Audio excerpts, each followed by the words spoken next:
brain. Welcome into his frequency. Enter at your own risk. Come be at peace with me. Ask the Paul, where we rise and don't fall.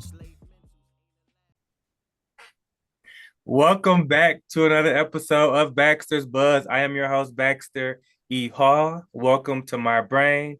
Welcome to my frequency. Enter at your own risk. Today, I have a return guest, but no less special. As a matter of fact, could be argued even more special. She is the founder of She Served LLC, where they provide leadership, training, and coaching um, with a primary focus on veterans. Please welcome 25-year Army vet, facilitator, and all around just badass, Lorrena Black. Welcome back to Baxter's Buzz. Hey Baxter, thanks for having me back.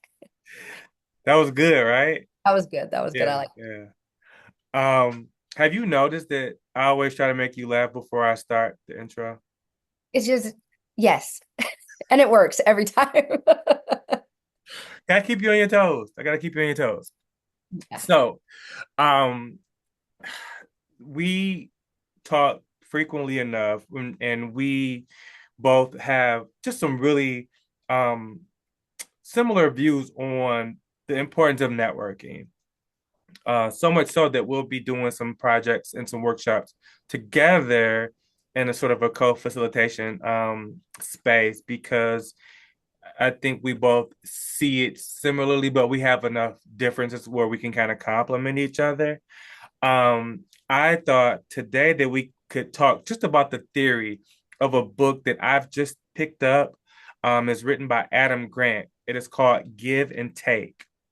And I started the intro and like the first chapter, and I'm like, all right, I got our topic, and even though I haven't gotten deep into the book yet, the way Adam Grant sort of sets it up is there are sort of three different types of people in the world.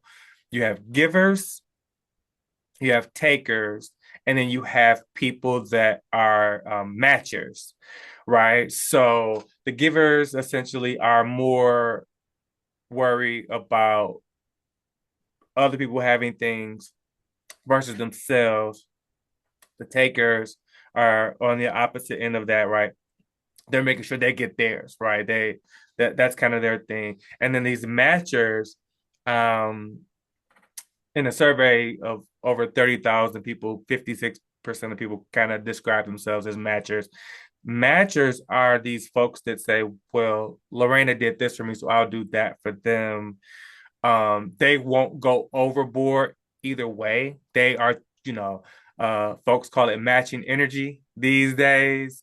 But in that kind of very practical ways, like, well, they've done this and they've done that. So I thought when we talk about networking, we talk about servitude, we have to plant so many more seeds than we should ever sort of expect to harvest. And so when I initially kind of just throw that out there, like, what are your initial thoughts on that whole concept? I mean, well, it makes sense if I think about people and people in my network or just relationships or interactions I've had, you can kind of see that. Like I know the people that I am connected with that are more takers, and I know those people that are givers. When you were talking about it, and then I get the whole like reciprocity piece sometimes, like the matching energies, because as a human, there have been times in my life where I have been more apt to do more for somebody that maybe that matches that back, that is reciprocal with it. I wouldn't say I stop there. I know I can go above, and beyond, but I would also want to go. So in the military, I was an ad like an HR person, and I would do my job for everybody. I would support everybody. But there were those people that were just that there was something there that made me just want to do a little bit more or go a little bit more for them. But it makes me think of when you talk about the giving part is that servant leadership, the idea Mhm. of that, those people that are always, you know, taking care of other people. I don't know. Yeah. So I love that. And I love like you saying that there are some people that you want to just do a little extra for. Um, in your 25 years of service, where was there ever maybe one or two people that you want to do a little bit less for, because of the way that they responded to things, or like their energy, or kind of their expectations were a little outside of like a realistic point of view? Yes, because I would be lying if I said no, but I never did less. I still would do whatever the requirement was, but those people probably weren't getting like my extra. I it's a silly thing, but I found that I struggled with people that I didn't work for that would come to me and be like, I need you to do blah blah blah. It's like, oh, you need me to do, like, can I get a please? Can I get a thank you? Like, I am a please and thank you person. Like, I even say please, thank you to my kids. Like I really do feel like there's, and maybe I'm veering us off a little bit, but there's just something about that.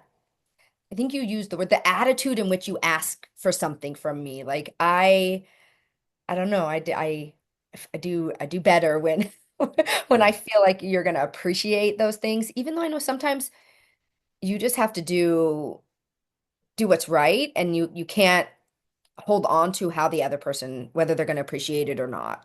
Yeah. Yeah. Um, no, I think that,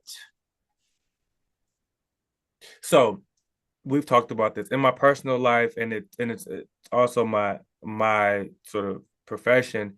I'm the initiator of so many of the interactions that I have. And I've always been that person where I reach out first, you know, before texts were so prevalent. I was the one making phone calls, you know, so much so that one of my best friends, when he was in the army, when he would come home, he'd be like, "Hey, I'm going to be here from such day. Can you get everyone together?" And I'd be like, "Okay," and I would kind of pull everyone together and organize time, place, that whole thing. And I, now a lot of it is, text and follow-ups, and just that's just who I am. And um several years ago, I started just kind of, your ego kind of kicks in, right? And you're just kind of like, why am I always the one that's doing all this? And another one of my best friends just said, "Hey, this is just the role that God's giving you, man. Like, you can fight it or you can just accept it. This is just the role, and it's like, dang. Um, and so my ego is still present and it flares up on occasion, but I really try to go in to situations with wanting to do good without expectation. Yeah.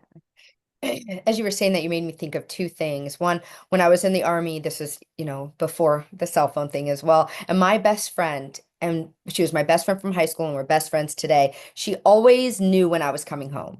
Like, she always found out from it wasn't that I contacted her and said, I'll be home. Like, she always was checking in with my mom, and she always knew, and she was always there.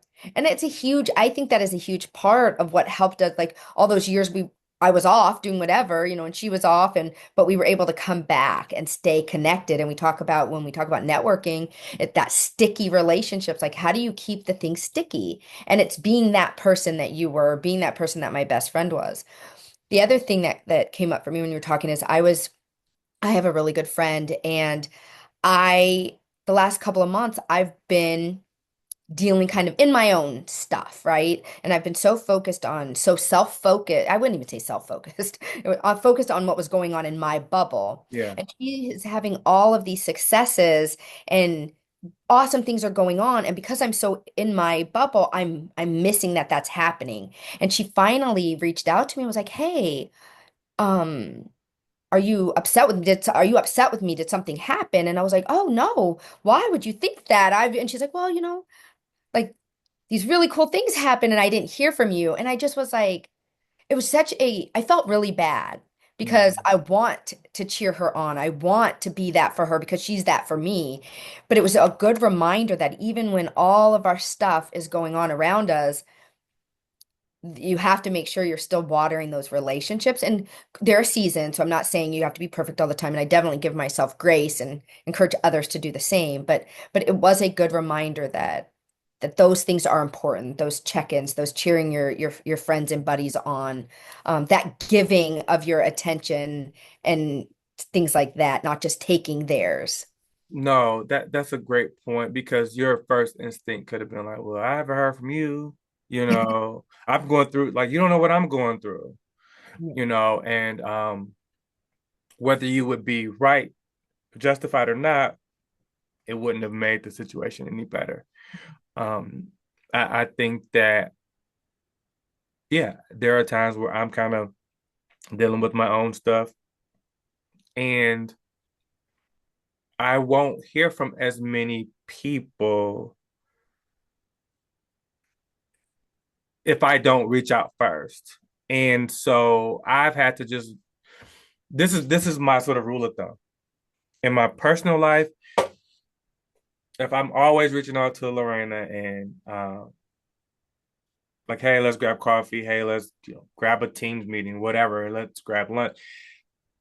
As long as I feel like Lorena is happy to hear from me and is not like, oh God, like I'm okay with it. That's kind of how I've just kind of tried to decide, Yeah. just okay. If they're happy to hear from me, everyone isn't as good with that type of stuff, right? But then you said a bar, and people are like, "Yo, where you been?" Yeah. And it's like, well, I never do that for like you set this bar. I didn't set this bar. So like, where are you? Where you been? So it can be tricky. It's kind of neat with military relationships. Like there are people that I can go years without talking to. And then just because life, right? And then we connect and it was like no time has passed at all. And that's really neat, but I know it's not like that in every situation. I do have a quick story is there is somebody that I was trying really hard to like keep the relationship going. So they wouldn't reach once we kind of went in different job directions they wouldn't reach out to me, but every month or every 3 months, they'd pop in my mind. I'd send a text, just doing my quarterly check-in. I hope you're doing okay. And then they'd be like, oh no, everything's good. Sorry, I've been distant. And then I'd be like, no, just wanted to check on you. And then thinking, okay, maybe, they'll want to get this thing going again. And then 3 months would go again and be like, okay, just checking on you. And then this went on for probably a year. And the person was finally like, I am so sorry that I've been so distant. Let's meet for dinner because we haven't connected and let's catch up. And I was like, yes, let's do it. I get to the restaurant, I sit down, and they text me saying, sorry, I can't make it. And it was Oh. at that point that I decided I have tried hard enough. Mhm. I'm gonna go ahead and step back now. And when whatever's going on in their life, not that I don't hate them, I'm not like Sure. you're dead to me, but if you decide that I'm here, I'll always be here, but I couldn't keep it doesn't feel good either if Yeah. you're met Yeah. with I think you were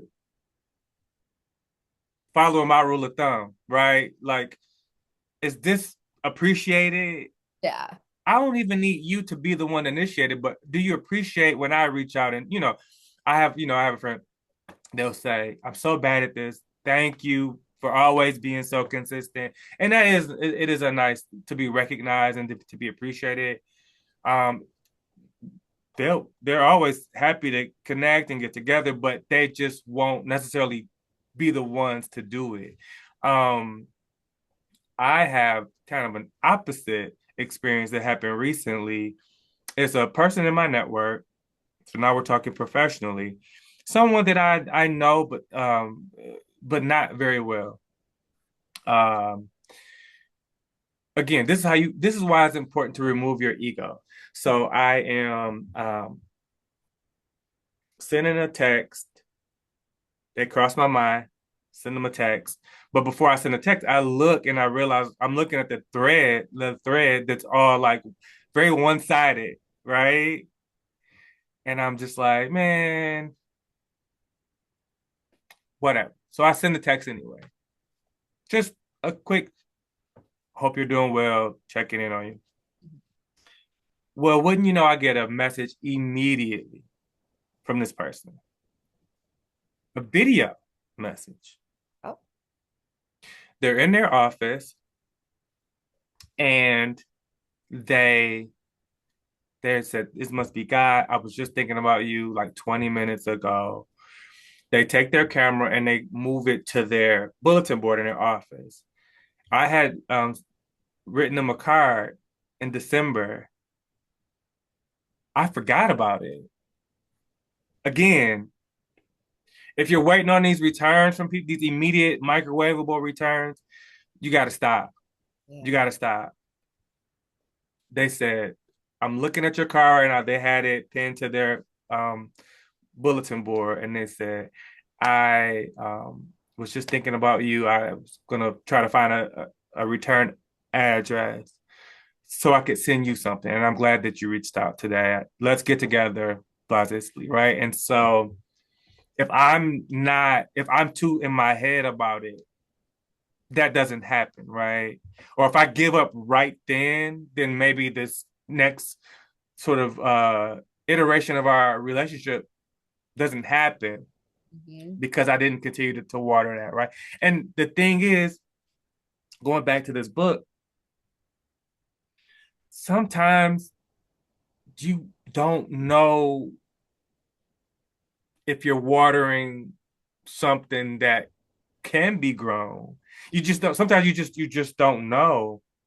But we can't sort of operate with any expectations, which can be really tough. Yeah.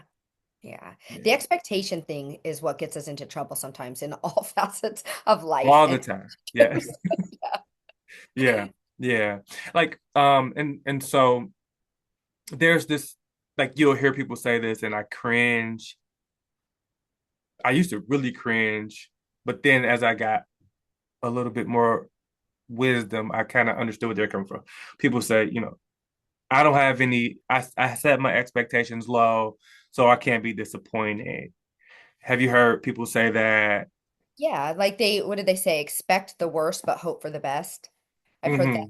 Hmm. And I'll admit, I have somebody in my family that I was getting hurt by a lot, and I did that. I'm like, I'm just going to lower my line of expectations to protect myself. But what happens with that is over time, especially as you're growing, like that line doesn't hold anymore. Hmm. And so now it's time for like an actual conversation where I say, this is causing me pain. Yeah. And then they have a choice whether they can try to do better or continue on it. But I can't. It's just it's not holding.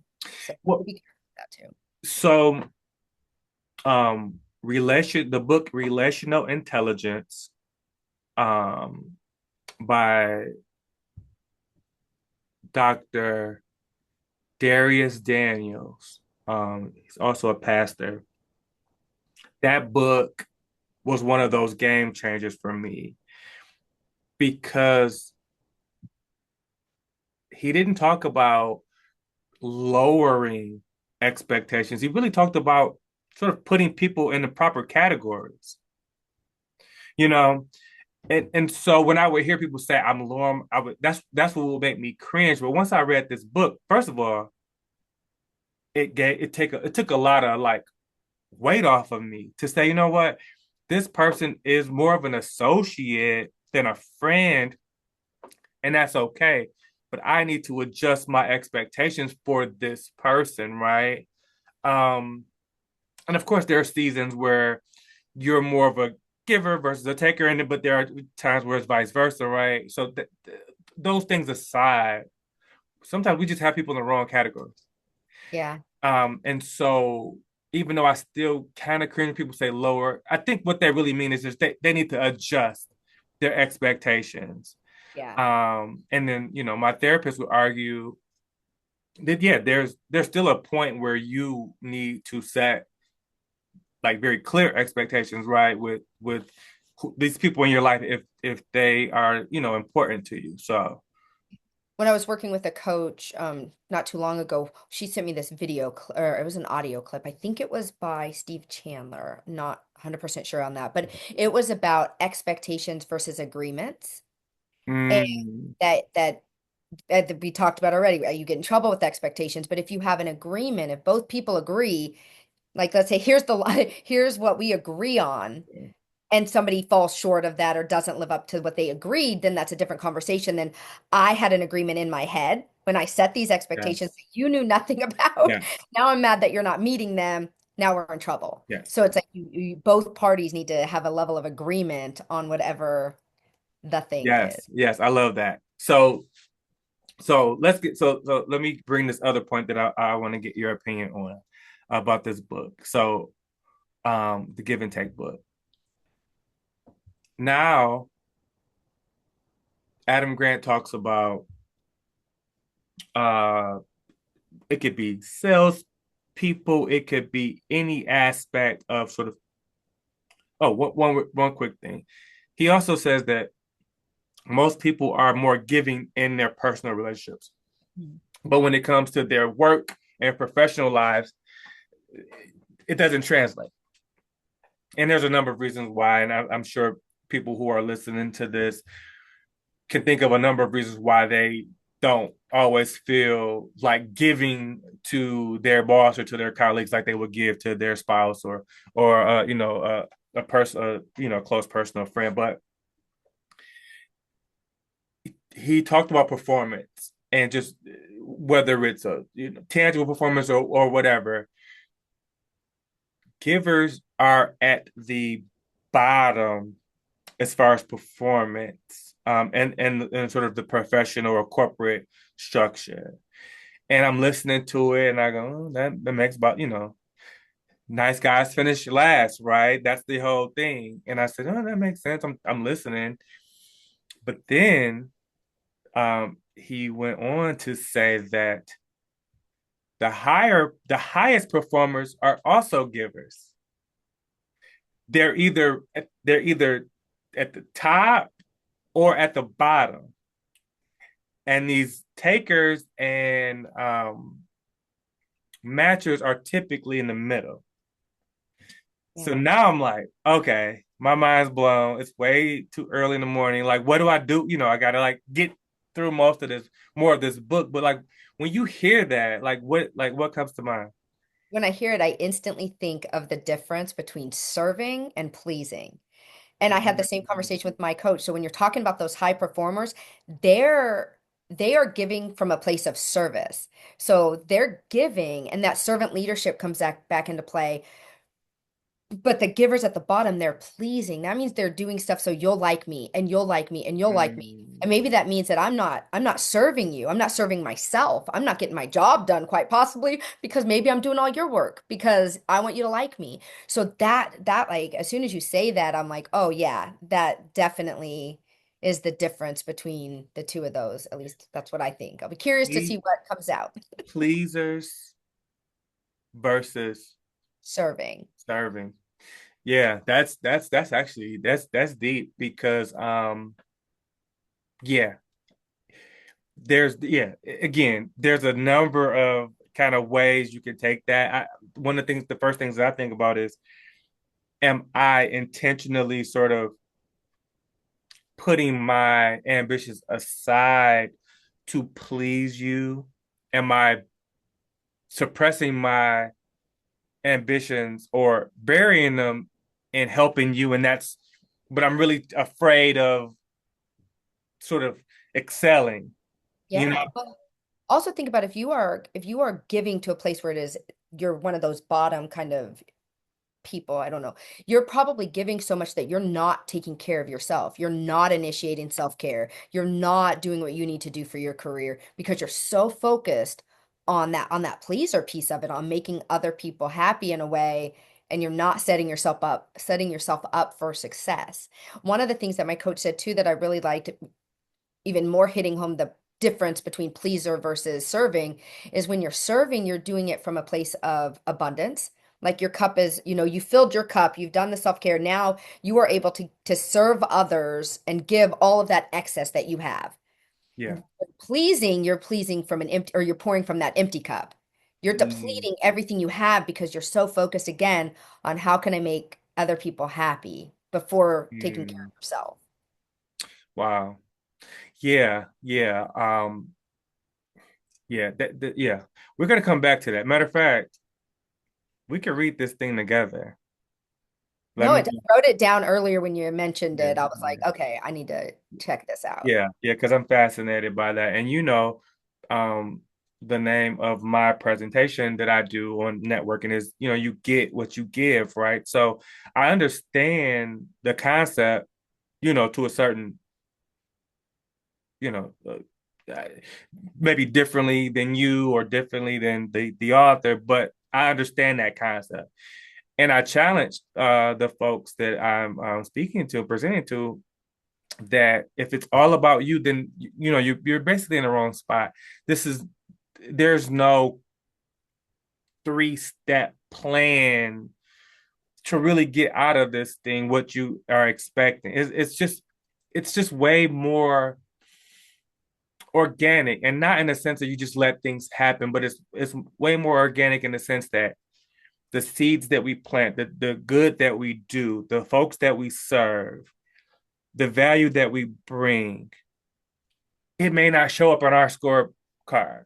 Mhm. What we do is we set the example for other folks to do things similarly. And we're really lifting up everyone that we impact, everyone that wants to be like Lorrena and sort of emulates the way that sort of service or like servitude, or that like that leadership style, everybody that person impacts, and so on and so forth. We're making people more service oriented. We may not see that. You may not ever get any tangible returns on that, but you have basically planted this abundance of trees, and you're making the world better, even though you may not always know like this thing led to this, right? Another thing too to keep in mind for people building their networks, you cannot have a powerful network if you are only taking. Like it is not gonna work out. Yeah. It might feel like it for a minute, but it isn't. They're supposed to be mutually beneficial when you're building networks. Yeah, people will eventually get wise to sort of what are you bringing to the table versus, and it's not about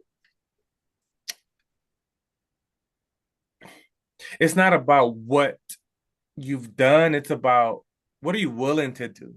Mm. Some of the best gestures that I've had have been introductions or referrals into a company that I didn't know about, or I didn't know anyone there. And sometimes those things don't um generate anything business wise, but someone going out of their way for me and to make that introduction, regardless of the result, means way more to me than you may think. It's like, Hmm. oh, I'm sorry that didn't work out. I'm sorry that, it's like, no, you don't understand. You going out of your way for me did more for my spirit than the deal would have. Now, I would take both, Right. but um someone taking time out of their day to do anything for you that isn't sort of, it's one thing if we live next door and I ask, and my job is on the way to your job, and I go, hey, do you mind if, oh, no problem. Yeah. Not to lessen that. That's important too, right? You can still say no. But if I'm around the corner, if I'm a few blocks north, and then you got to go back south to get Yeah. to your, then it's like, oh wow, like this person has really intentionally sort of made that decision that I will sort of inconvenience myself for this person. And that's the type of gestures that we need to make, and sort of set that example for others. Yeah. No, I think just as humans, like we want to know that people care about us or that people will go out of their way to give us a ride if we need it. There's just something about that. Yeah, yeah, yeah. So more to come on that book. I think I have a new think I'm starting a book club, a little mini book club with me and Lorena on that. But yeah, it's called Give and Take. It's by Adam Grant. It was written it looks like in 2013. So again, a lot of these principles don't get old. You know, technology changes some of the ways we go about these things, but giving of yourself and being of service will never play out. Never play out. So that was great. And I'm looking forward to having more conversations around that. And everyone who's listening or watching, just stay tuned for some more announcements about Lorena and I and what sort of projects that we'll be working on together. On behalf of Lorena, I am Baxter E. I just want everyone to know that you are all capable. You just need to embrace your own frequency. So until next time, peace.